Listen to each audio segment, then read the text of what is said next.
Hello and welcome to Tales of Terra Essentia.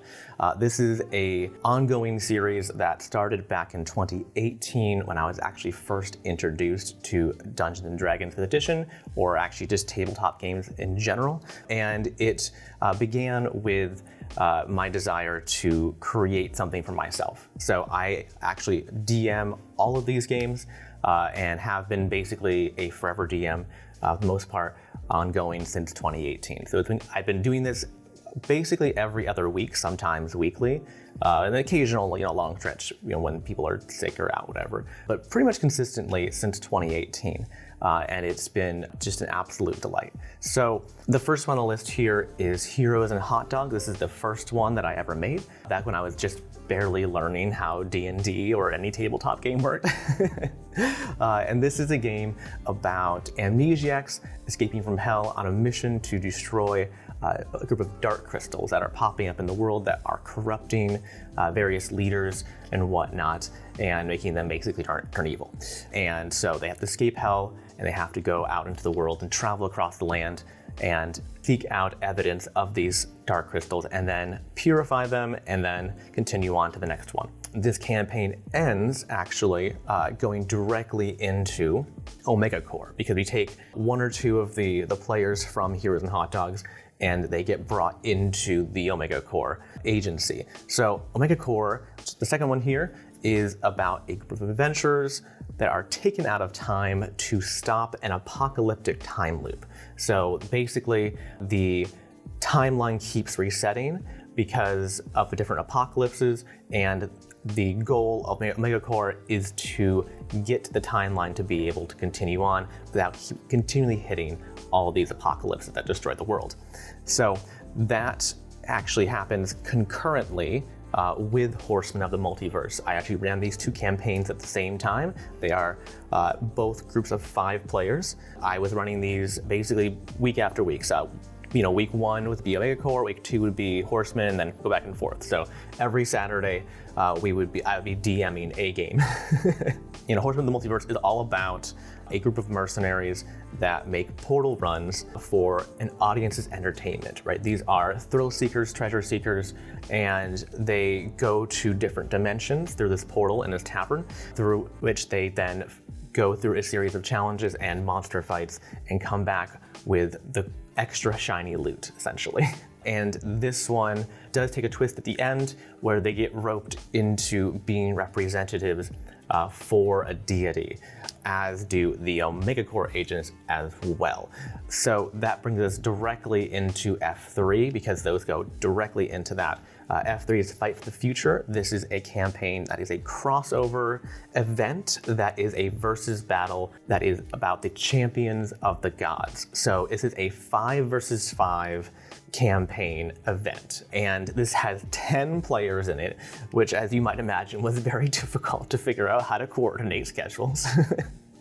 And this is where they compete in different challenges, whether it's combative or intellectual or skill-based, to determine which of the gods it will be the winner, because the gods are no longer able to duke it out amongst themselves anymore because it's bad for the cosmos. So instead they have champions to do it for them.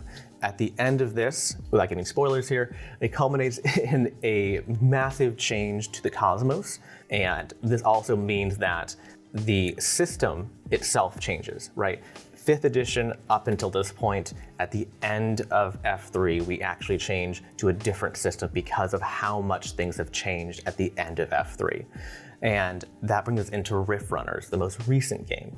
Riff Runners, that is not 5th edition, it just looks like it, that is SC. And that is Sentinel Comics. Sentinel Comics is a tabletop system that is more rules light than D&D by quite a bit.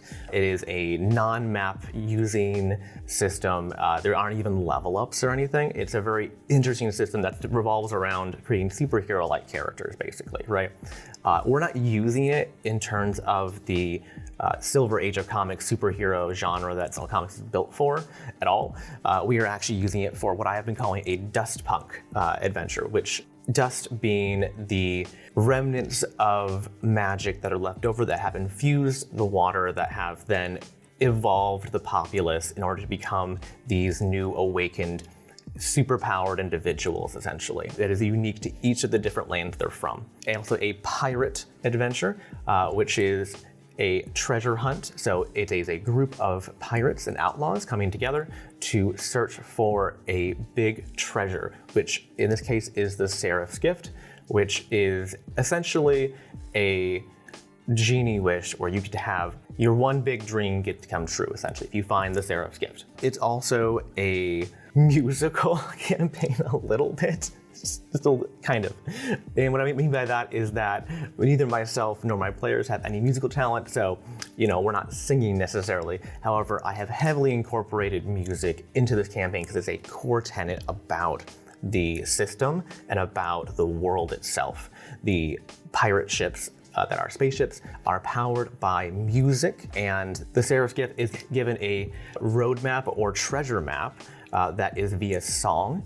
And I've also begun to incorporate lots of other music throughout this using a AI music bot generator, using song lyrics that I write and then kind of put into that in order to generate something and incorporate that into the narrative, which has been super fun to be able to do something like that despite not having that really musical talent. But that is the most recent and ongoing campaign right now. All the other ones have finished, and we're focused just on Rift Runners right now, which actually pulls players from both Horsemen and Omega Core into one different system. Also, throughout all these campaigns, there is one player who is persistent. They're all of them. Everybody else kind of comes and goes. One player, which is my dad, actually, is a player in all of these, and he plays, well, except for Horseman.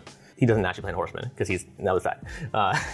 But all the rest of them, he plays a character called Nomad, and there are different iterations of Nomad throughout 3 of these campaigns, Heroes and Hot Dogs, Omega Core, and F3. And then he's finally taking on a new character in Rift Runners. So he's actually the only consistent character and player throughout the entire series. So I've learned a lot from making these 5 different systems, especially now with the Rift Runners, and F3 also was a huge learning curve for me as well. And so I will also be posting up not just the videos of our play sessions, but also a couple of videos here and there about things that I've learned throughout my time going through this process as a DM. There's a lot of things I've learned to do and to not do as well. So check out Rift Runners. It streams Saturdays at 7 p.m. Pacific Standard Time, as well as being uploaded to the YouTube channel after I have a chance to kind of chop it up a little bit, to make it a little more concise. And we look forward to seeing you around the Tales series channel.